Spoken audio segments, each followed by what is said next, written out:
Good evening, everyone, and welcome to another edition of Stories of the Dark on your Monday evening. Sorry, I'm a little confused on my days here. Monday evening. I'm Glen Clark, your host, and tonight we're going to be talking about black-eyed children. I don't know if you've ever encountered any of those. I know I haven't, and I don't know what I would do if I did. So, I mean, I've seen some questionable kids, over the years. But anyway, I'm going to start a new little segment here on the show. When I first start out, I'm going to be reading some news stories of the day that I just find online. Some interesting stories that kind of caught my eye. So that'll be what starts out the program. Then we'll usually take a break, and then we'll go into our regular show. So anyway, as always, you can follow me on Facebook, Instagram, Twitter. I'm now on SoundCloud, Pinecast, PodOMatic, and there'll be many more to come. But anyway, here's what's happening in the news. A little boy in Tennessee is serving up donuts for the men and women who serve. Tyler Karach may be just 10 years old, but he's already given himself the admirable mission of delivering the sweet treats to police officers across America. It's like, all right, sweetie, bring it down to a level 5. We don't need it to be at a level 17, said his mom, Sheena Karach, who is a former cop. He just loves it. Tyler said he started his mission as a way to thank officers for protecting the country.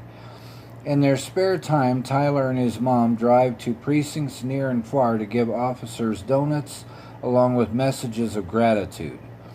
It's important because I want to thank them for their sacrifices, Tyler said. Thus far, he's visited 39 states while handing out more than 70,000 donuts. He does chores to raise money to pay for the donuts, but also gets donations and sponsors along the way. His mom has also created a GoFundMe page to raise money for the endeavor. And science says this is officially the length of a perfect night's sleep. So if you all want a good night's sleep or know how long it is, listen up here. Sleep has recently emerged as the most crucial element of well-being, given that a poor night of shut-eye can ruin your mood, destroy your next day workout, increase your risk of heart disease and dementia, inhibit your ability to retain memories and learn new skills, and even make you gain weight. You'd think that since it's so beneficial for you, getting as much sleep as possible is a good thing. But an increasing body of research shows that getting too much sleep is just as bad for you as not getting enough. So what's the sweet spot? According to a new study presented on Sunday at the European Society of Cardiology Congress, the ideal length of a night's sleep is 6 to 8 hours, at least where heart health is concerned. And let's see. The researchers compared people who slept for less than 6 hours a day, more than 8 hours a day, and 6 to 8 hours a day and found that the sleep-deprived group had an 11% greater risk of developing cardiovascular disease. What might surprise you is that those who slept too much had an even greater risk at 33%, corroborating with recent research that says that getting more than 8 hours of rest per night could be detrimental to your health. Our findings suggest that too much or too little sleep may be bad for the heart. More research is needed to clarify exactly why, but we do know that sleep influences biological processes like glucose metabolism, blood pressure, and inflammation, all of which have an impact on cardiovascular disease. Having the odd short night or lie is unlikely to be detrimental to health, but evidence is accumulating that prolonged nightly sleep deprivation or excess sleeping should be avoided. And that concludes that one. And the next story I want to read for you. Baby found crawling across New Jersey road prompts investigation.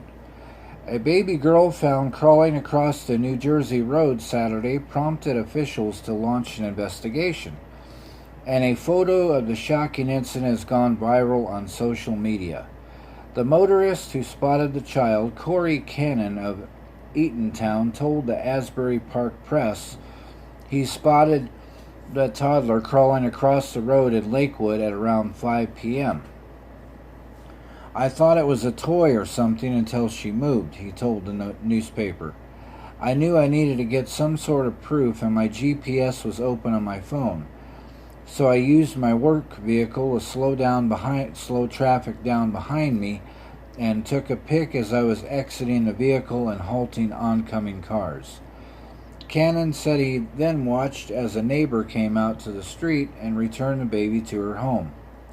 He then posted the now deleted photo to Facebook of the child, which has since gone viral on social media, with people sharing and commenting on the stunning sight. Lakewood police told NJ.com the family had no idea the child had gotten out of the home and that a door may have been left open by an older sibling. The mayor of Lakewood, Ray Coles, told the Asbury Park Press that workers from the state child welfare organization have also been in contact with the baby's family. Anytime you have a child that's endangered, they get involved to make sure the child is safe, he told the news outlet. Kind of makes you wonder why, people need to kind of watch their children a little bit more, I would think. So, ever wondered how long the flu shot lasts? We asked the experts. So, if you're interested in getting a flu shot, I've never taken one. I took one in my whole life, and I still got the flu anyway. So anyway, you've decided to get the flu shot to steel your body against the tiny invaders known as influenza. So how long does this stuff last? The shot lasts long enough to protect against the flu for one flu season, said Dr. Henri Lanson of One Medical. In other words, the vaccine you got last year won't protect you from this year's flu. And while this year's flu shot should shield you until the flu season wraps up in the spring, you'll need another one next fall. That's because each year's vaccine is different. There are a number of strains of influenza, and the vaccine tries to predict the strains that will be the most prevalent in a given year.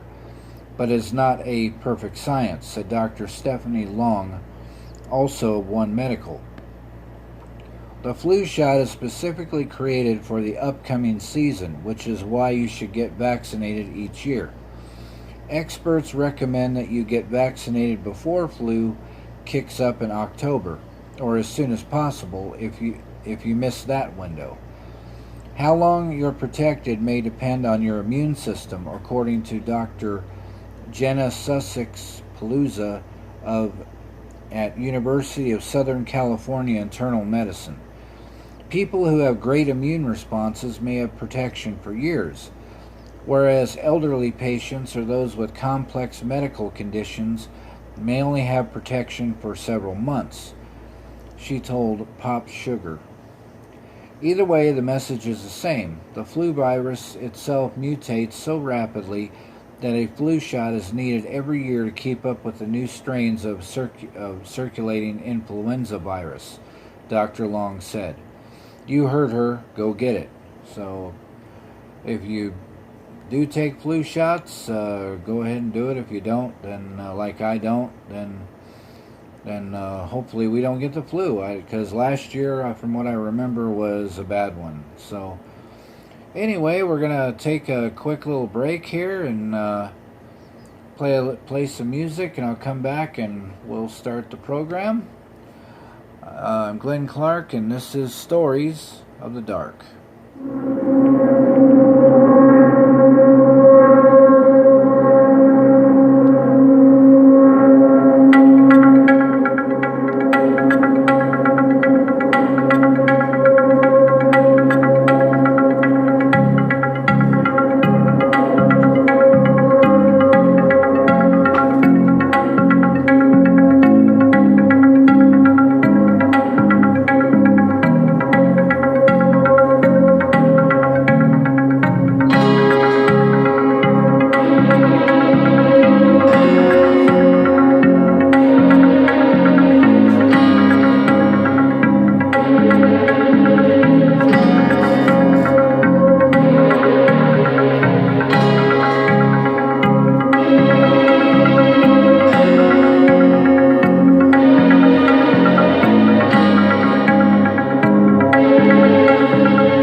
Welcome back to Stories of the Dark. I am Glen Clark, and we're going to be talking about black-eyed children in this edition.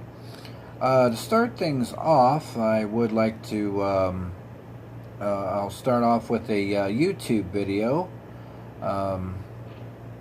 It comes from a group called Bedtime Stories. I think I've played their videos before.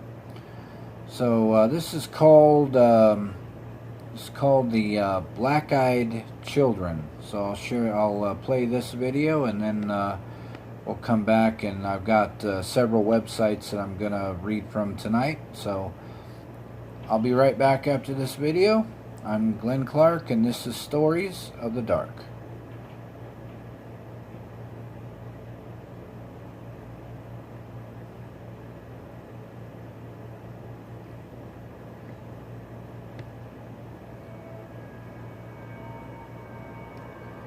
Who are they?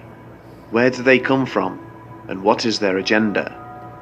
Knocking on doors in the dead of night and striking overwhelming fear into the hearts of those who look upon them, we are left questioning the phenomenon that is the Black-Eyed Children.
When we think of children, we often conjure up an image of friends and family playing together at the park, the sounds of laughter and excitement, a sense of warmth and belonging, and maybe even grass-stained knees thrown into the mix.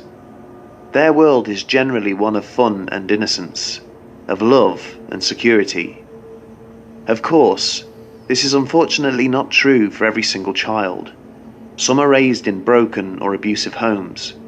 Some live in poverty or are abandoned at birth. Some are born into third world countries where they never even make it to adulthood. The world can be a cruel place, and many children are lumbered with burdens they themselves never asked for. Truly, no child should suffer. But what about when children inflict suffering upon others, whether it be through outright fear, illness, or even death? For one group of children, this would seem to be a way of life. That is, of course, if they are even alive to begin with.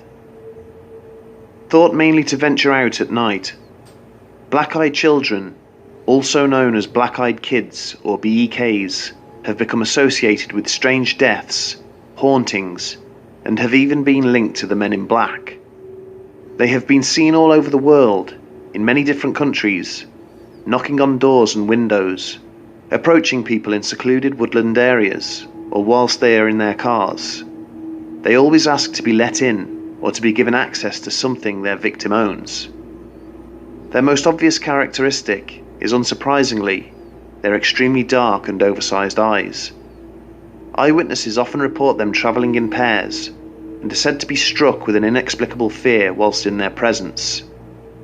Accounts regularly state that they speak only in monotone, that they often seem to be in a trance-like state, gesturing repetitively, devoid of emotion, and otherwise barely engaging with the world around them, focused only on their victim. The most recent spate of sightings is thought to have started back in 1996, when Brian Bethel shared his account online. His post on the forum Creepypasta is said to have scared and inspired an entire generation all at the same time. It also affirmed the existence of black-eyed children to others who had witnessed them, but had thought they were suffering from some sort of psychological episode at the time. Brian's account recalled events earlier that year, when he had attempted to post a check one evening at North First Street, Abilene, Texas. Two young boys, thought to be between the ages of 9 and 12, approached his car and knocked at his window. One of them explained how they had wanted to go and see a movie, but had left all their money at home.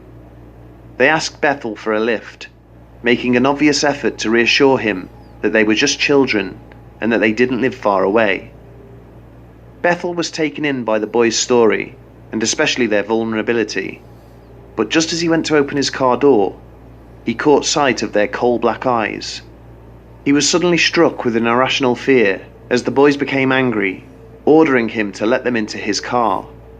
Understandably, he locked his doors and sped away. When he looked in his rearview mirror, the children were nowhere to be seen. Besides the eyes, Brian's description of the children was pretty unremarkable.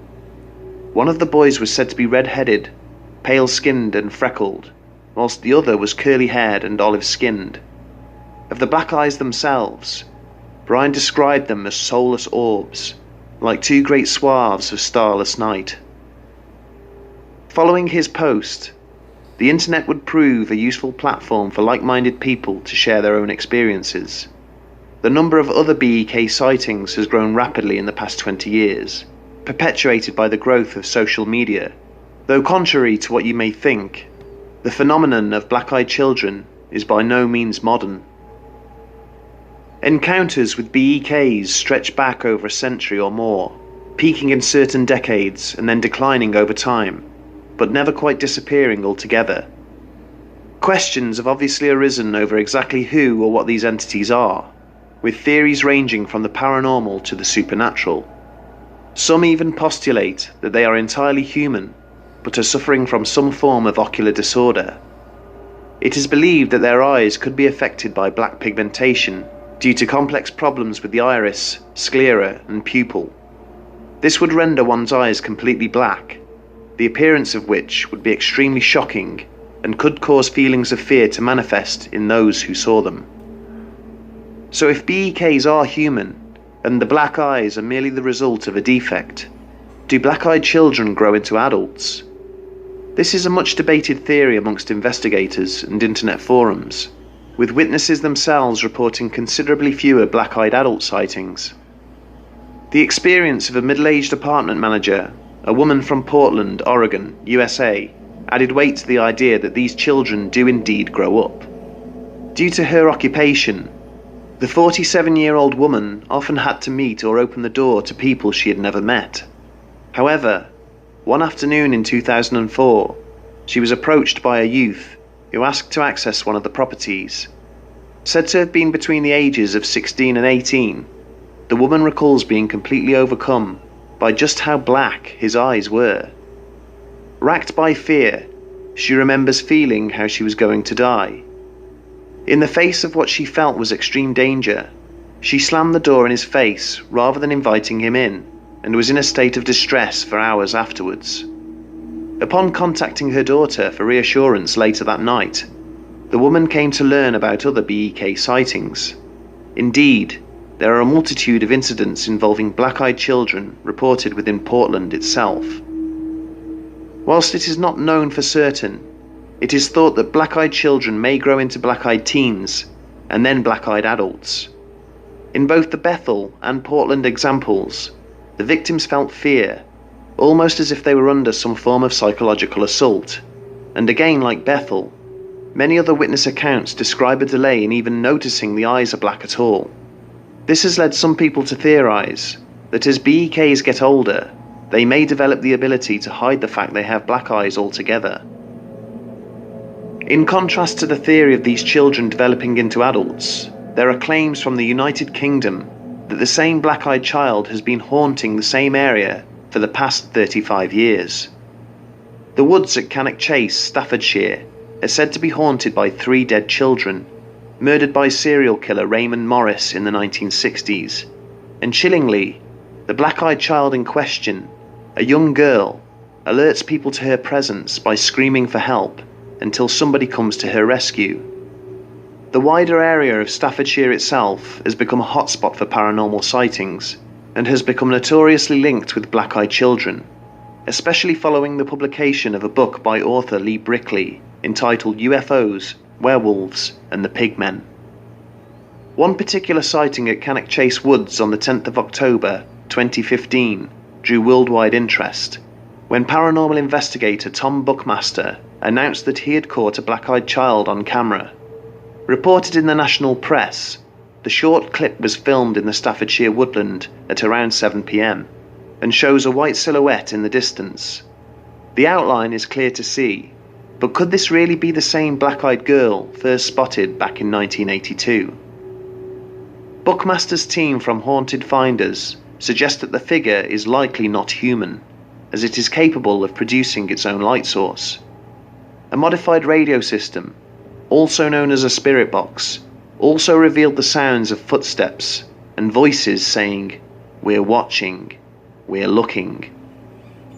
As at Staffordshire, intrepid black-eyed children investigators monitor peaks in the number of reports being made. They may even visit sites where sightings are known to have occurred in the hope of finding a clue, or even having an encounter themselves. The majority of BEK sightings, however, occur during the dead of night, most notably in the early hours of the morning. Most witnesses report being awoken or disturbed by a knocking at the door or window, only to see 2 children standing outside. A large number of witness accounts describe BEKs wearing old-fashioned clothes. In the post-war 1940s, sightings increased further, with descriptions including pasty skin, black eyes, monotone voices, and a foul odour. This odour is said to resemble sulphur and remains long after the children have left. It is a common feature in modern-day sightings too. With suspicion heightened surrounding the findings at Roswell in 1947, it is notable that the majority of BEK locations at this time were near to military sites and airports. Sightings of black-eyed children continued to progress into the 1950s, perhaps slightly elevated by the wider interest in extraterrestrials and UFOs in Hollywood. Links have often been made between black-eyed children and aliens, particularly as the smell of sulfur is said to be so prominent in many alien abduction cases. Incidentally, BEKs have also been seen riding in cars with men in black. The lack of substantial video and photographic evidence does simply make the case for black-eyed children both more mysterious and more difficult to prove. Despite the large number of sightings, there are a number of convincing arguments to add reasonable doubt as to whether BEKs actually exist at all. Firstly, many supposed encounters have been dismissed due to it being dark at the time of the incident, that the child was too far away to be sure, or that there were discrepancies in the witness's recollection of events. Secondly, controlled tests as far back as 1939 have shown how tricks of light can make certain colours appear darker or brighter than they actually are. One particular experiment showed how people saw things the way they expected to see them, with the majority of subjects believing a leaf shape was greener than a donkey shape, even though both shapes had been cut from exactly the same cloth. Also, according to social scientists, imagery of black-eyed children has now become so intertwined with mainstream culture that it is virtually impossible to decipher the minuscule amount of genuine footage from artwork or photoshopped images produced for film, music, or online publications. Regardless, there was a huge rise in sightings in the early to mid-1990s, and again in the early 2000s.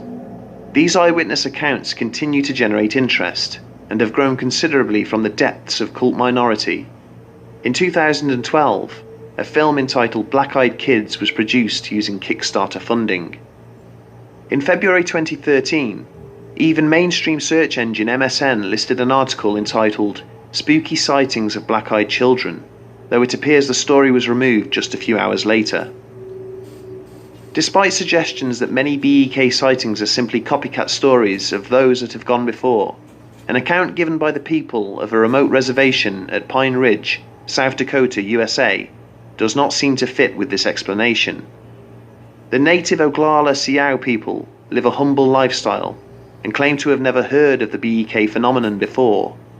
The Sioux were left shaken and were said to fear a return visit from small children who apparently had soulless black eyes.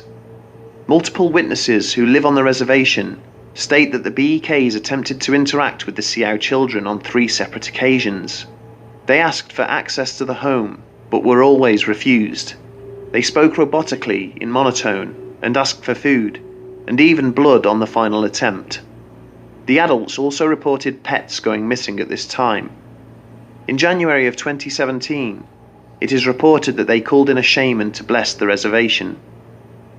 Though most feel compelled to refuse the children's requests for entry, the question on many people's lips is, what happens if you let them in? Although hard to believe, there are those who have apparently granted these children access to their home. Accounts vary, but once inside, the children are said to become either frantic or completely unresponsive, or are said to scream or convulse in a seizure-like state, whilst others report that the BEKs are somehow able to inflict pain or illness. One such example involves an elderly couple from rural Vermont, USA. Their home was situated some way off the beaten track, so when the door knocked unexpectedly at about 2 a.m, the residents were surprised, as they were not expecting guests. As there had been recent snowfall, they suspected it may be someone seeking assistance with a broken-down vehicle. Looking out of the bedroom window, they could not see any cars, but did notice 2 sets of footprints in the snow. The husband went to the door and was greeted by a boy and a girl. Both were said to look rather old-fashioned, with the boy having a bowl haircut and the girl having straight long hair. The children didn't seem to make eye contact, and there was something about their behaviour which made the couple more cautious about letting them in. The husband asked where their parents were. The children were extremely vague in reply, but told the couple that their parents would be there soon to pick them up. With that, they grudgingly allowed the children into their home, but they continued to ask them questions about how they had arrived at the house. By all accounts, they became unresponsive, and simply sat on the sofa staring straight ahead. Before long, the husband began to feel dizzy, and in a mixture of anxiety and shock, the woman caught sight of her visitor's completely black eyes. The children then asked to go to the bathroom, and whilst the wife attended to her husband, he started to have a heavy nosebleed. The encounter itself appeared to come to an abrupt stop when all of the lights in the house suddenly went out. The children, who were now stood in the dark hallway, announced in a sing-song voice that their parents had arrived. They then walked out the front door, leaving it open as the terrified couple witnessed them climbing into a vehicle driven by 2 men in black. The power came back on roughly 30 minutes later. In the time following this visit, 3 of the couple's 4 cats disappeared, whilst the 4th developed a fatal hemorrhage. It was found dead on the floor of the living room, not far from where the children had sat. The woman also started to experience nosebleeds and severe bouts of dizziness, whilst her husband has developed skin cancer, for which he is now being treated. Both husband and wife are convinced that these strange children are responsible in some way. So who are the black-eyed children? Whilst we know small details about these entities from the reports that we have heard, the number of black-eyed children is unknown, their location is unknown, their agenda is unknown. They could just as easily be a complete fabrication with no basis in reality, simply the product of overactive imaginations and copycat storytellers. On the other hand, some have suggested that they are vampiric or even demonic in nature, that they are paranormal entities which exist on a different plane altogether. There are those that say they are evil spirits who call upon the vulnerable in order to draw strength. Others suggest that they are children who have been experimented on by clandestine government agencies, who have then either been released or have escaped into the wider world. And of course, there are the links to UFOs and extraterrestrials, due to a variety of characteristics such as the black eyes, foul odour, psychic and telekinetic abilities, and the fact that they have been seen riding in cars with men in black. If the black-eyed children do indeed exist, their origin and purpose is still largely unknown. We would hope that as time goes on, we will be able to prove or disprove their existence altogether. Only then can we start to question their motives if they are, indeed, shown to be real. One final thought, and something which has been noticed by many people, is that BEKs tend to target those who show an interest in them, whether that be through reading articles, listening to podcasts, or watching videos on YouTube about their existence. With that in mind, make sure you lock your doors and windows tonight.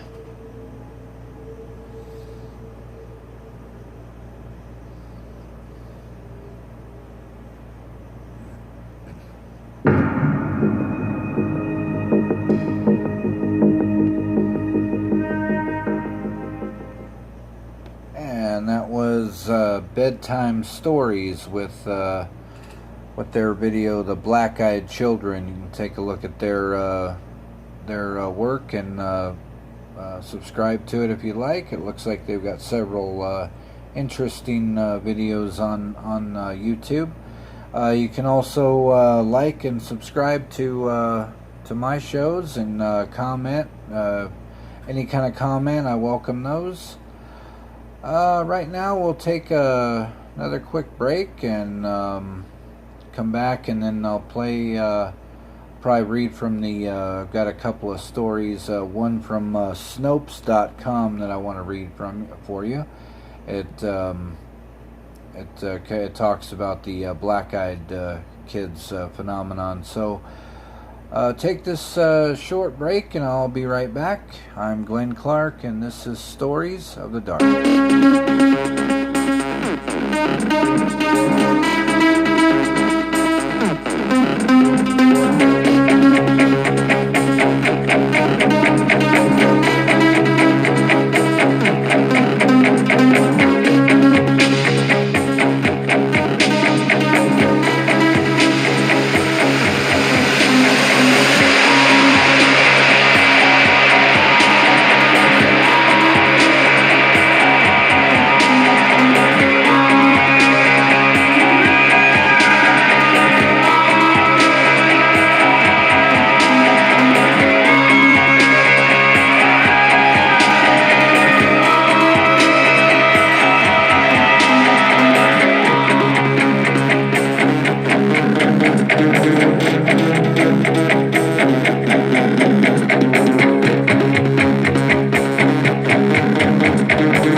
welcome back to Stories of the Dark. I am Glen Clark, and we're talking about black-eyed children. Kind of interesting in that video that they said that people that show interests about black-eyed kids actually might get a visitation. I just hope that that we don't get one here, because they won't be let in, that's for sure, especially at 2 o'clock in the morning when I'm trying to sleep. So, of course, we hear enough noise around here as it is, so that would definitely be something different. So, right now, I'm going to go ahead and read from Snopes.com. It talks about the black-eyed kids. Black-eyed children. Spooky tale of mysterious black-eyed children show up at the homes of unsuspecting residents. Legend. Mysterious black-eyed children show up at the homes of unsuspecting residents. Examples. Rumors on the internet of black-eyed children showing up at people's houses asking to use their bathrooms. We saw a video on MSN about spooky black-eyed children. Said they were discovered in the late 1990s. Is this true? Origins. Black-eyed children are mysterious creatures who supposedly resemble kids between the ages of about 6 to 16. Creatures who appear only in the night when they show up at the doors of unsuspecting residents and ask, in breathless and monotone voices, to use the bathroom. Make a call, get a ride home, or grab something to eat. Theories about black-eyed children variously claim them to be vampires, extraterrestrials, interdimensional beings, or some form of demon. In most reports, a small group of kids with all black eyes approaches an adult who's alone in a car or a house. The kids, usually 2 boys between the ages of 10 and 13, ask for a ride home or to be let in the house to use the bathroom or telephone. The adult feels a sense of overwhelming fear before realizing that there is something drastically wrong with the children's eyes. The punitive origin of the black-eyed kids legend is a 1998 ghost-relating mailing list post by Brian Bethel, in which he relates an encounter with those darn black-eyed kids outside a movie theater in Abilene, Texas. Then averred that someone else, with whom he had not previously discussed the subject, had reported a similar encounter in Portland, Oregon. Black-eyed children fever hit the internet in February 2013 when a 2-minute video episode of Weekly Strange featured a look at these strange putative beings was posted to the entertainment section of the MSN website. But as the Inquisitor noted, the video and other sources of information about black-eyed children were far from convincing. Not surprisingly, the appearance of black-eyed children video on MSN coincided with the release of Black-Eyed Kids, an urban-based horror film. And that ends that from Snopes.com. Right now I'll go ahead and play another YouTube video for you on black-eyed children. This comes from Unexplained Mysteries, and it's 5 terrifying encounters with black-eyed children.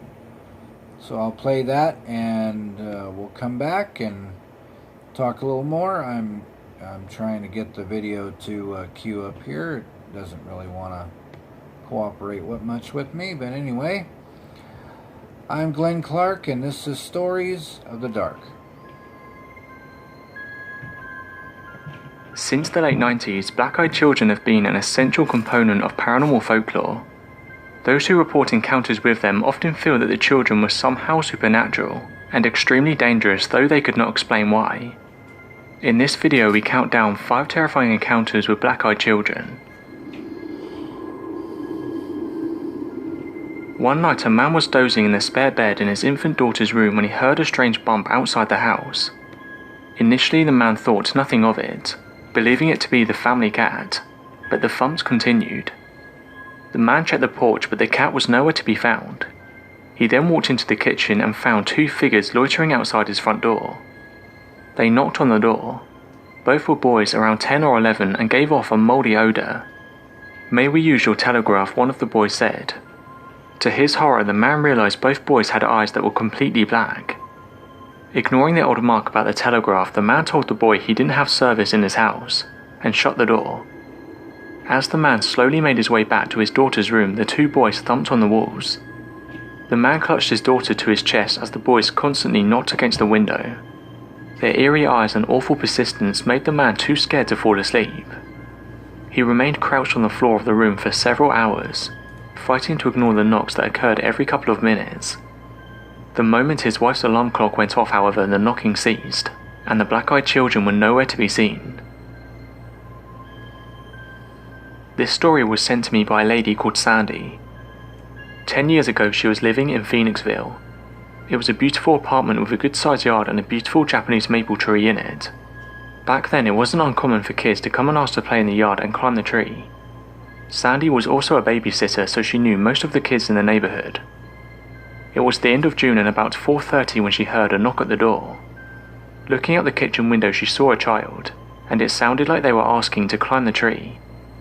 The door was open but the screen door was shut. He knocked 3 or 4 more times before Sandy could get there. The boy was wearing a grey hoodie with the hood up. The first thing she said was, "It's a little hot for a hoodie, don't you think?" His silence made her feel nervous, so she said, "If you're here to play on the tree, go ahead." As she turned around, he coldly said, "No, I want to come inside, I need to use the bathroom." Sandy refused the kid entry. He took a step closer and said again, "I need to come inside, I need to use the bathroom." It was at this point she started to feel chills down her spine. He then said, "Don't close that door, let me in." After telling him to go home, the boy lifted up the hood. He had black short hair, very pale skin and pitch black eyes. Sandy slammed the door as quickly as she could. The boy started to bang the door for a few minutes until she threatened to call the police. Sandy began having nightmares which lasted for a few years. The dreams were always the same. Her standing in a park and the boy asking, "Why didn't you let me in?" before turning and looking at her. This affected Sandy so much that she was scared to leave her apartment. When she did, she felt like she was being watched. After the terrifying experience, no children were allowed in her yard. The nightmares stopped when she moved, along with the fear of being watched. Sandy never saw the kid again. On the 17th of March 2008, a 12-year-old boy had a bone-chilling experience in an outlet parking lot. While waiting in his mother's truck for his mother to finish getting a haircut, he saw a boy walking across the parking lot. Thinking it was a friend from school, the boy banged on the window until the other boy turned around. Realizing it was not his friend, the boy in the truck watched in confusion as the strange kid walked up and stared through the window. The boy caught one glance at the other boy's solid black eyes and knew he was staring into the face of evil. "You must let me in," the black-eyed boy demanded. Panicked, the boy in the car crouched under the glove compartment. After several minutes, the black-eyed boy finally disappeared. When the boy's mother returned to the truck, she informed her son that the black-eyed child had come into the salon demanding the keys to her vehicle. Thankfully, the boy's mother did not give in. In 2010, a man encountered 2 black-eyed teenagers outside his place of work. It was an ordinary July night in Ohio, and the man was in the middle of a night shift. Craving a cigarette, he stepped outside the building and noticed 2 teenage boys across the street. As he smoked, he realized the boys were staring at him. He returned to the safety of his cubicle and tried to refocus on his work, only to see through the security cameras that the boys had appeared in front of his building, motioning for him to come outside. Fed up, the man went to the door contemplating whether or not he should call the police. As if they read his mind, the boys insisted that such an action was unnecessary. All they needed was to use a phone. The man refused. He watched in terror as one of the boys continued to stare up at the security camera, while the other ventured to the back of the building, watching the camera as though they could see what the man was doing.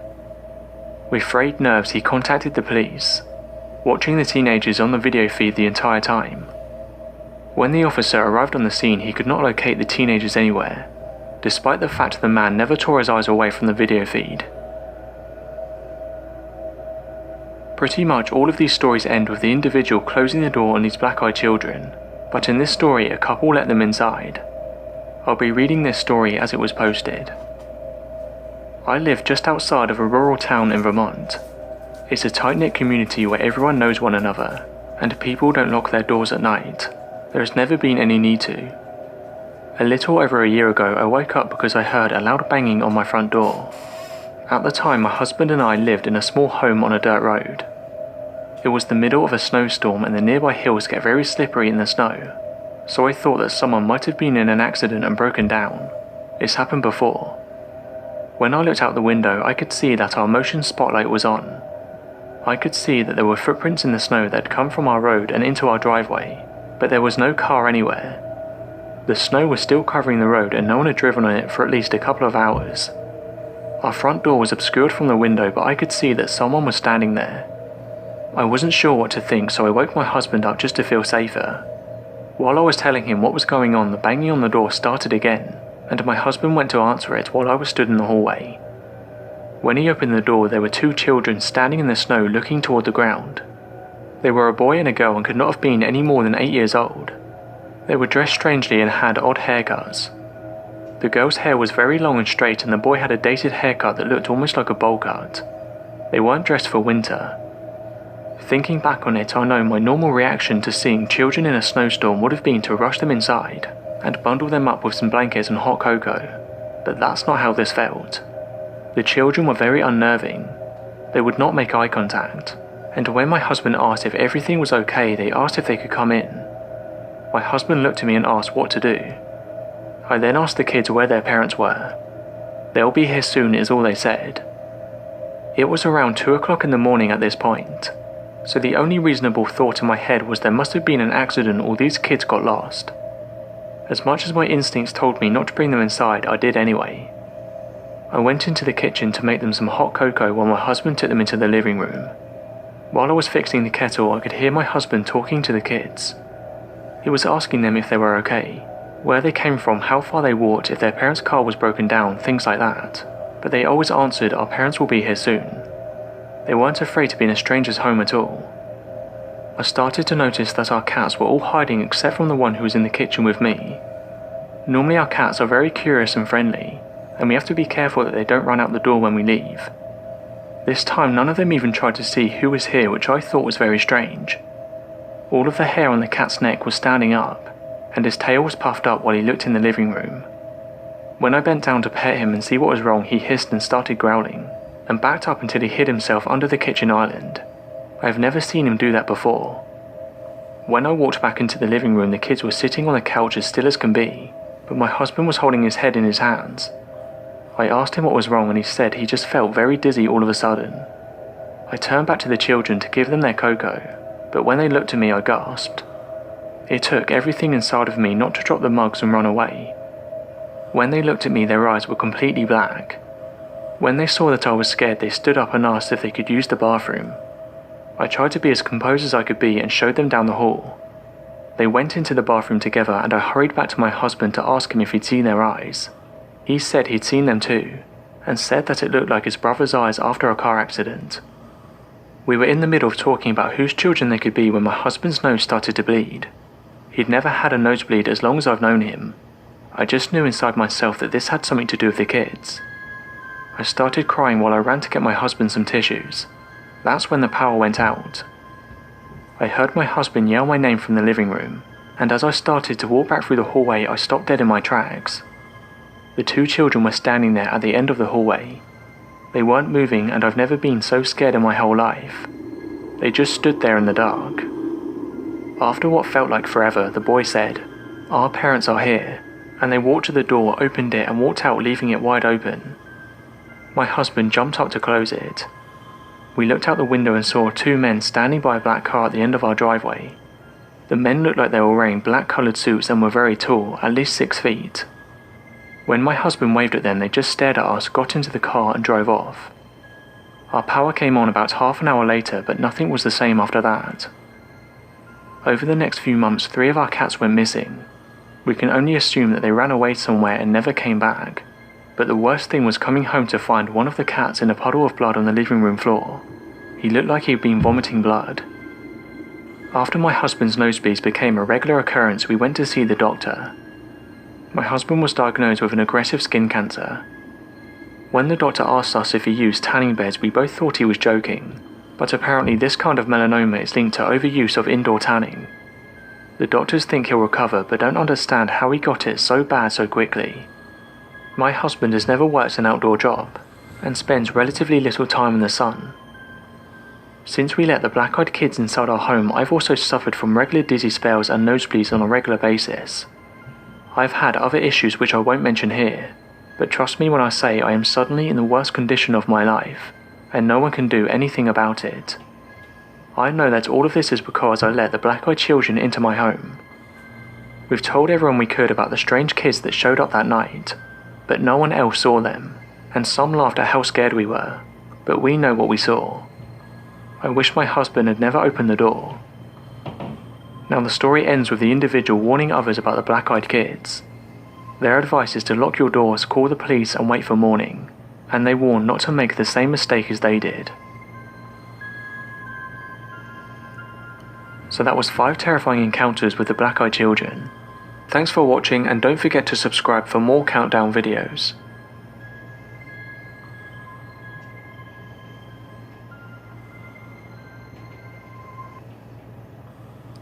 And that was Unexplained Mysteries with 5 terrifying accounts of black-eyed children. So very interesting video.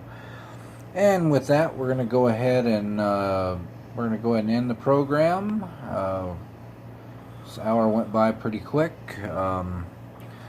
So anyway, just to wrap things up, I'd like to thank all my new followers on Twitter. I noticed I had a few new ones today. I really appreciate it. Also, thank you to all my old followers and all of you that follow me on Facebook, Instagram, and Twitter. It's very appreciated. Also, to BlakCircleGirl for the work she does on all my YouTube, my Pinecast, PodOMatic, everything that I'm on the internet. She's done and developed the photos and everything, so she's a very important asset to the program. So, and again, before I wrap up, I am putting together a Halloween show, and I'm looking for really good spooky ghost stories. So if you have any you'd like to share with me, you can email those to me at storiesofthedark1@gmail.com. That's storiesofthedark1@gmail.com, and I'll read through those and share them on the show. And I'm hoping that night will be a live program. That way we can take some Skype calls and get you involved in the program as well. So anyway, to wrap things up, have a good night, everyone, and be safe out there. If you go out to do any investigating, always ask permission. I know I say that at the end of every show, but it is important. So with that, I am Glen Clark, and this is Stories of the Dark. Have a great night, everyone, and we'll see you in our next edition.